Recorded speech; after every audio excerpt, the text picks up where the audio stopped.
जब हम भगवान या देवताओं के बारे में सोचते हैं तो मन में अक्सर कैसी तस्वीर बनती है?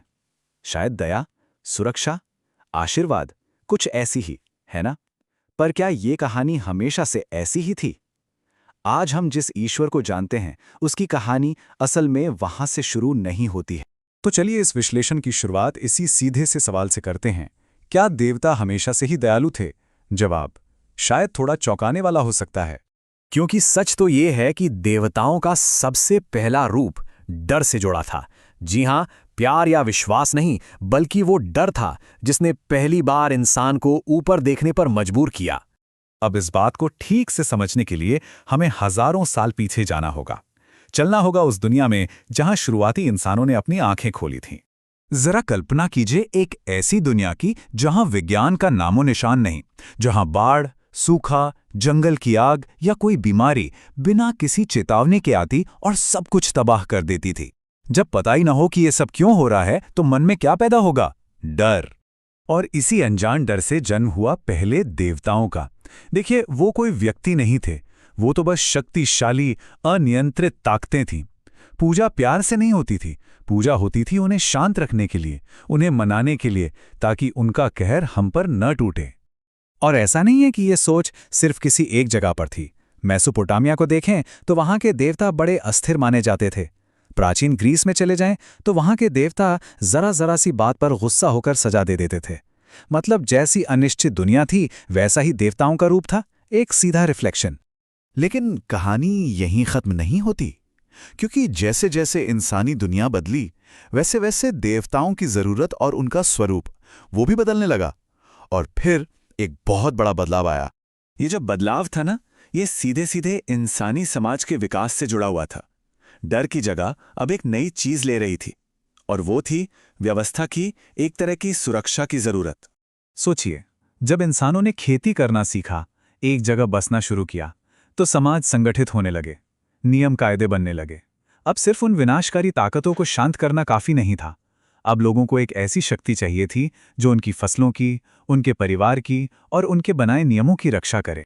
और ये बदलाव कोई छोटा मोटा नहीं था, बहुत बड़ा था। कहाँ थे डर के देवता जो कभी भी कुछ भी कर सकते थे, दंड देते थे, और कहाँ थे अब विश्वास के देवता जो रक्षक थे, पालन करने वाले थे, रास्ता दिखाने वाले बन गए। मतलब उनके पूरे चरित्र में एक जबरदस्त ट्रांसफॉर्मेशन आया। प्रकृति को देखने का नजरिया ही बदल गया। वही प्रकृति जो पहले एक खतरा लगती थी, अब एक पालनहार बन गई। धरती जो पहले सिर्फ कांपती थी, वो अब धरती माँ बन गई। सूरज जो पहले सिर्फ जलाता था, अब वो जीवन दाता बन गया। इसके बाद जो हुआ वो तो और भी दिलचस्प है। देवता अब सिर्फ प्रकृति की ताकतें नहीं रहे, वे इंसानी मूल्यों का, हमारी अपनी आकांक्षाओं का आईना बनने लगे। ये एक बहुत बहुत जरूरी बात है कि देवता समाज का दर्पण बन गए। इसका मतलब क्या है? इसका मतलब यह है कि एक समाज जिन चीजों को सबसे ज्यादा जरूरी मानता था, जैसे न्याय, नैतिकता, अच्छाई, वही सारे गुण देवताओं में भी देखे जाने लगे। तो देवताओं की पूरी भूमिका ही बदल गई। वो अब सिर्फ सजा नहीं देते थे, वो न्याय करते थे। वो सिर्फ ताकत का प्रतीक नहीं थे, वो नैतिकता का प्रतीक बन गए। अच्छा क्या है, बुरा क्या है, सही क्या है, गलत क्या है, इन सभी आइडियाज को देवताओं से जोड़ दिया गया। एक तरह से देवता वो बन गए जैसा इंसान खुद बनना चाहता था। लेकिन क्या इसका मतलब ये है कि वो पुराना वाला डर पूरी तरह से खत्म हो गया? नहीं, बिल्कुल नहीं। असल में ये डर और ये नया विश्वास, ये दोनों एक साथ मौजूद रहने लगे। ये समझना बहुत जरूरी है कि ये बदलाव ऐसा नहीं था कि किसी पुरानी चीज को हटाकर नई चीज रख दी गई हो। नहीं, ये तो एक परत के ऊपर दूसरी परत चढ़ने जैसा था। वो जो शुरुआती डर था ना, वो आज भी हमारे विश्वास के साथ कहीं ना कहीं मौजूद है। और इसका सबूत हमें आज भी मिलता है। हर रोज जब कोई संकट आता है, कोई बड़ी मुसीबत आती है, तो हम मदद के लिए ऊपर देखते हैं। और जब शांति का समय होता है, सब कुछ अच्छा होता है, तो हम धन्यवाद देने के लिए ऊपर देखते हैं। एक ही रिश्ते में डर भी है और विश्वास भी, दोनों साथ साथ चलते हैं।